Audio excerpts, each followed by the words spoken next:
মাদ্রাসার উপরে টার্গেট দিবে, অসুস্থ, দেশের শত্রু এরা, এগুলো নিঃসন্দেহে অসুস্থ। আমার ক্ষমতা থাকলে এদেরকে আমি পাবনা ভর্তি করাইতাম। যাদের বাপ মা শুনতেছেন আপনার সন্তান পাগল, আপনার সন্তান পাগল বলে আতশবাজি ফুটাচ্ছে, পাগল সন্তান তাড়াতাড়ি পাগলাখানায় ভর্তি করেন। পাগল ছাড়া এই কাজ কেউ করবে না। যাদের সন্তান আতশবাজি ফুটাচ্ছে, নিঃসন্দেহে ওর মা বাবা যেন জেনে নেয় ও সন্তান পাগল। পাগল ছাড়া এই কাজ কেউ করে না। তো রাসূলুল্লাহ সাল্লাল্লাহু আলাইহি সাল্লাম হযরত আলী রাদিয়াল্লাহু তাআলা আনহুকে বললেন, আমি রেশমের পোশাক, রেশমের কাপড় তোমাকে পরিধান করার জন্য পাঠাইনি, আমি তোমার কাছে এটা পাঠিয়েছি লিতুশাক্কিকহা খুমরান বাইনান নিসা, তুমি এটা টুকরা টুকরা করে নারী সদস্য যারা আছে তাদেরকে ওড়না হিসাবে ব্যবহার করার জন্য দিবা, এই জন্য এটা পাঠিয়েছি। তো বুখারীর বর্ণনায় আসছে 5840 নম্বর হাদিসে হযরত আলী বলেন, ফাশাক্কাকতুহা বাইনান নিসা, আমি নারীদের মাঝে এটা ওড়না বানায়া বন্টন করে দিয়ে দিলাম মেয়েরা পরিধান করার জন্য। এই হলো আপনার রেশমের পোশাক পুরুষের জন্য হারাম। পল্লবীতে একজন স্ট্রোক করে মারা গেছে আতশবাজির আওয়াজে, এই মাত্র খবর আসছে। তো এই জন্য যারা অভিভাবক শুনতেছেন, আপনার সন্তানকে ভর্তি করান, তাড়াতাড়ি ভর্তি করান, এই যেন আগামী বছরের আগে সুস্থ হয় আর এই জাতীয় অসুস্থ মার্কা কাজ না করে।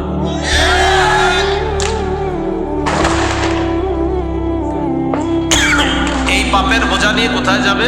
কবরে।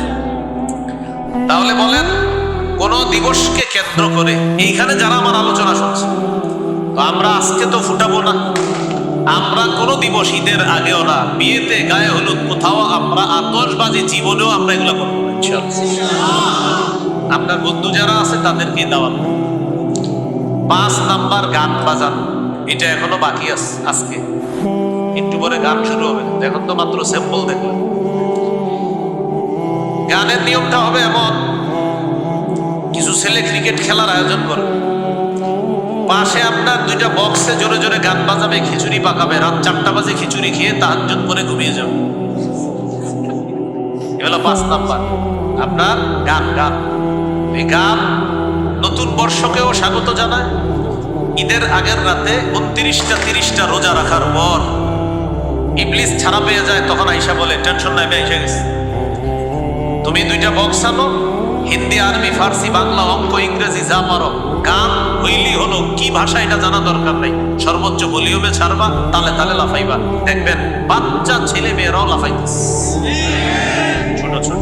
কিন্তু আপনারই সন্তান, আপনার সন্তানকে এই সভ্যতায় আপনি বড় করছেন কেন? সূরা তাহরীমের 6 নম্বর আয়াতে আল্লাহ বলেছেন, কু আনফুসাকুম ওয়া আহলিকুম নার, নিজে এবং পরিবারকে আগুন থেকে বাঁচাও, নিজেকে এবং পরিবারকে আগুন থেকে বাঁচাও।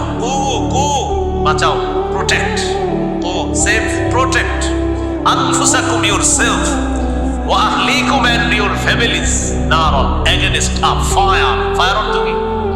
আগুন। আগুন, আগুন থেকে বাঁচাও, নিজেকে বাঁচাও, পরিবারকে বাঁচাও, আগুন থেকে বাঁচাও পরিবারকে।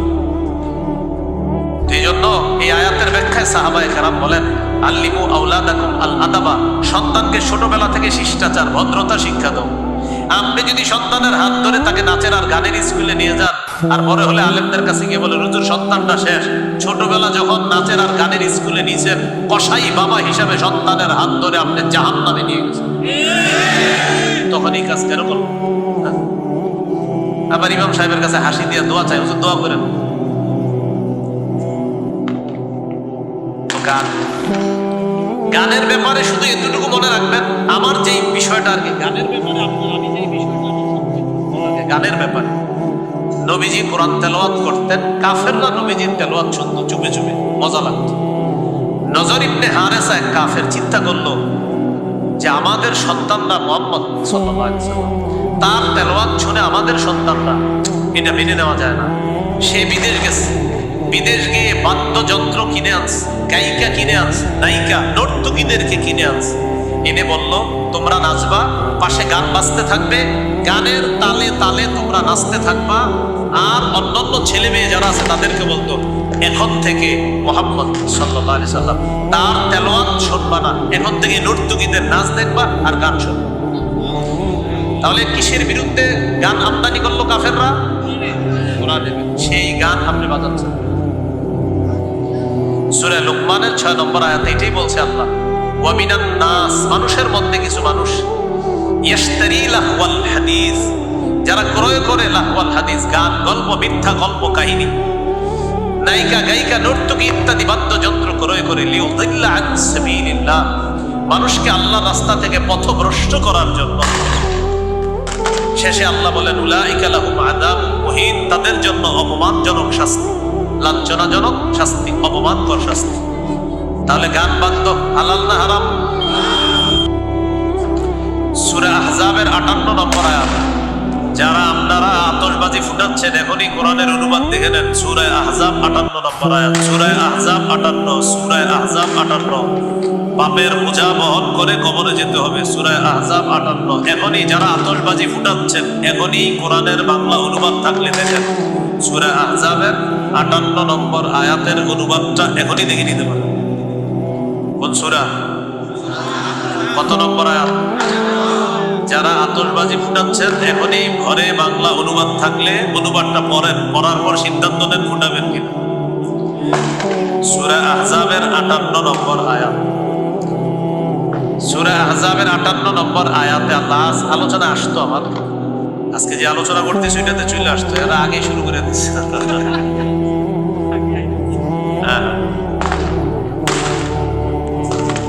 ইহুদি খ্রিস্টানদেরকে অভিভাবক বানানোর যে ক্ষতিগুলা, দুইটা ক্ষতি হইল। দ্বিতীয় ক্ষতিটা ছিল পোশাক। পোশাকের ক্ষেত্রে একটা হারাম পোশাক আলোচনা করতেছিলাম। পুরুষ নারীর পোশাক পরবে না, নারী পুরুষের পোশাক পরবে। লাআনা রাসূলুল্লাহ সাল্লাল্লাহু আলাইহি ওয়াসাল্লাম আর-রাজুলা ইয়ালবাসু লিবসাতাল মারআ ওয়াল মারআতা তালবাসু লিবসাতার রাজুল। যেই পুরুষ নারীর পোশাক পরে আর যেই নারী পুরুষের পোশাক পরে, তার উপর আল্লাহ রাসূল অভিশাপ করেন। আল্লাহ রাসূল তার উপর অভিশাপ। গায়ে হলুদ অনুষ্ঠানে ছেলেরা দেখবেন এক কালারের ড্রেস পরে, 5 জন 6 জন 10 বন্ধু 20 বন্ধু একই কালারের ড্রেস বানায়। ওই ড্রেস বানিয়ে তারা কি করে, একটা ওড়না বানায়, এই ওড়নাটা পা পর্যন্ত ঝুলায় রাখে। পিছন দিয়ে গিয়ে বলবেন আসসালামু আলাইকুম খাদিজা আপা, কেমন আছেন? এর পুরুষ আপনি জানেন, তারপরে বলবেন যে ভাই, বলবেন যে আপনাকে বলবে আমি তো পুরুষ, তুমি আমাদের খাদিজা বলবেন আপনি ওড়না পেঁচাইছেন তো এই জন্য আমি ভাবলাম। কিছু ছেলে কানে ছিদ্র করে, কানে ধুল পরে, এটাও স্পষ্ট নিষেধ। এটাও কি স্পষ্ট নিষেধ?